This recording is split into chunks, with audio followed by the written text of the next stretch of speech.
মানুষ রয়েছে, আপনার ছেলে বড় হয়েছে, এখন আপনি আপনার সন্তানের বিবাহ দিবেন, এজন্য আপনি মেয়ে খুঁজছেন।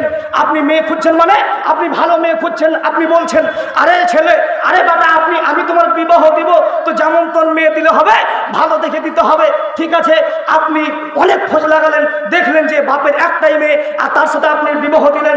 আপনি বললেন, ঠিক আছে, আমার ছেলে এমন ভালো মেয়ের সাথে বিবাহ দিয়েছি, বাপের একটাই মেয়ে, ভাই নেই, বোন নেই, কেউ নেই, যা সম্পত্তি রয়েছে সমস্ত সম্পত্তি আমার ছেলের নামে হয়ে যাবে। আপনি ভুল ধারণ করছেন, আপনি বুঝেন না, আপনি ইসলাম বুঝেননি বলে আপনি এরকম চিন্তা ভাবনা নিয়ে আপনার ছেলের বউ আপনি খুঁজেছেন। আল্লাহ রাব্বুল আলামিন বলছে, হে দুনিয়ার মানুষগণ, তোমরা শুনে রাখো, যদি তোমাদের একটি ছেলে বা তোমাদের যদি একটি মেয়ে হয়, ছেলে না হয়, মেয়ে না হয়, যদি তোমাদের একটি মেয়ে হয়, তাহলে সম্পত্তি 2 ভাগ করতে হবে। যদি আপনার একটি মেয়ে হয়, তাহলে সম্পত্তি 2 ভাগ করতে হবে। 1 ভাগ পাবে আপনার মেয়ে, 1 ভাগ পাবে আপনার ভাই ভাতিজা।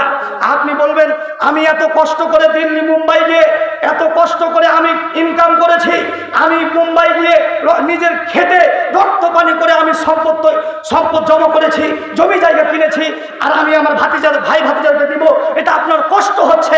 আপনি কিভাবে দিবেন? আপনি তো অনেক কষ্ট করে আপনার সম্পত্তি আপনি তৈরি করেছেন, সেই সম্পত্তি আপনার দিতে কষ্ট হচ্ছে, আপনি দিতে পারছেন না, আপনি দিতে চাচ্ছেন না। তারপর আপনাকে ইসলামের বিধান আপনাকে মানতে হবে। কেন আল্লাহ রাব্বুল আলামিন বলছে, আমি জান্নাতকে ঘিরে রেখেছি কষ্ট দিয়ে। যদি আপনি দুনিয়াতে কষ্ট না করেন, আপনার মন না চাইলেও আপনাকে দিতে হবে, আপনার অন্তর না চাইলেও আপনাকে দিতে হবে, আপনার অন্তর না চাইলেও আপনাকে দিতে হবে, আপনাকে ভালো লাগলে দিতে হবে, খারাপ লাগলে দিতে হবে।